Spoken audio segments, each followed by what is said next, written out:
Hey my friends, welcome to week 22 of the 52 to New You video series that I have created for YouTube.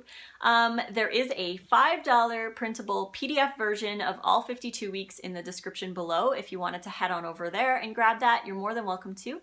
This week we're going to be talking about two vitamins that have a lot of misconceptions surrounding them. And if you tell anyone that you're a vegan, typically the first thing, aside from asking where you get your protein, most people will ask where you get your B12 and your vitamin D from. Now, a lot of people believe that these two vitamins are acquired from our diet. And yes, we can get them from our diet. If you're a meat eater, you're getting a lot of it from your animal products. But where do the animals get it? The animals actually get it from their environment. B12 and D are not actually supposed to be acquired from our food. They are actually environmental vitamins. They are supposed to be acquired from our surroundings, from our environment. Vitamin D is from the sun. Our body creates it by being exposed to the sun. So in the wild, whoa, sorry, let's fix that there. Okay, in the wild, we would be exposed to the sun a lot. So we would get a lot of vitamin D made that way. We never had to worry about vitamin D because we lived outside in the sun, typically more in the tropical regions. And once we started to move more north, D became less and less and less, and we started to show signs of deficiency.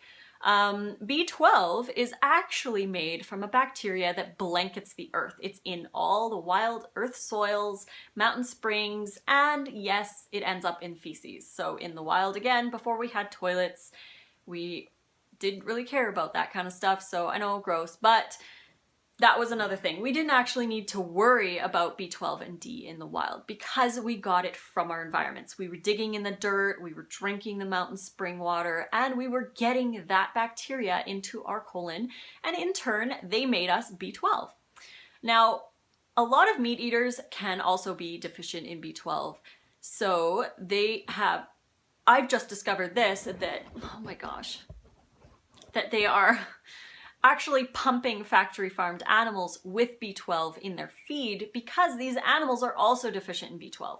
So when you think you're getting your B12 from your meat, you're actually getting it indirectly through a supplement because these animals don't see outside. They don't get to dig in the dirt and they don't get to be wild. So they're also deficient in that bacteria because they don't have access to it. So they artificially add B12 to their food. There are some foods that we can get B12 from, like nutritional yeast, but again, that's added to it. A lot of people say that you can get B12 from chlorella or blue-green algae, and again, that one is a little bit, the science is on the fence because it's an analog of B12. It's not actually legit B12 that it is in the chlorella. So a lot of people have become deficient in B12 relying on chlorella.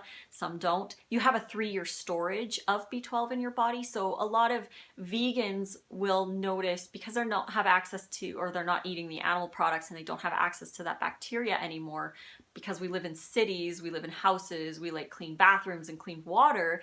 We don't get that bacteria anymore that's giving us that.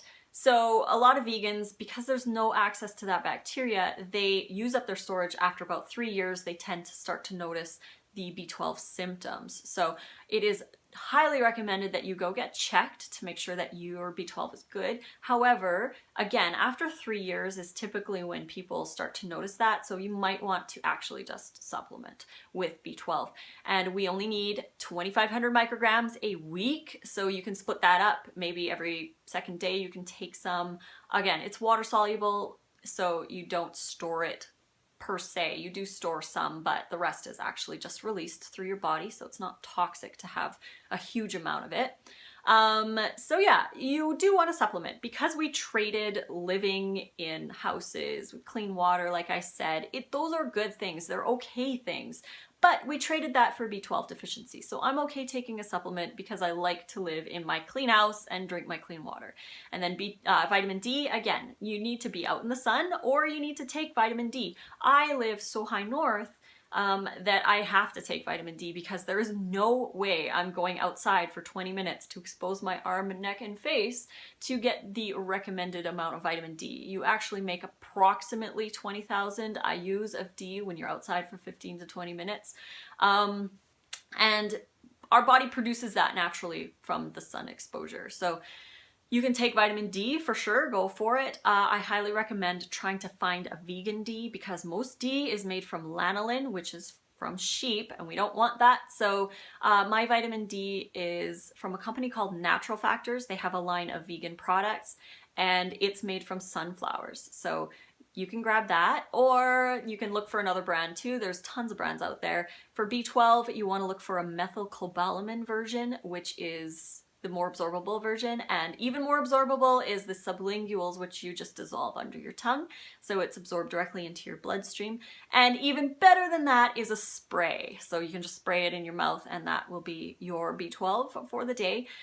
So highly recommend hunting down some of those or going to get tested to make sure that your levels are normal. And I hope you guys like this video. Click a like if you like it, and subscribe to my channel if you want more videos, notifications of new videos in the future. And you can find me on Facebook, Twitter, Pinterest, Instagram, and YouFood, all at Raw Food Romance. So hope you guys liked this one, and we'll be talking more supplements next week, omega-3s. So until the next one, guys, fruit on.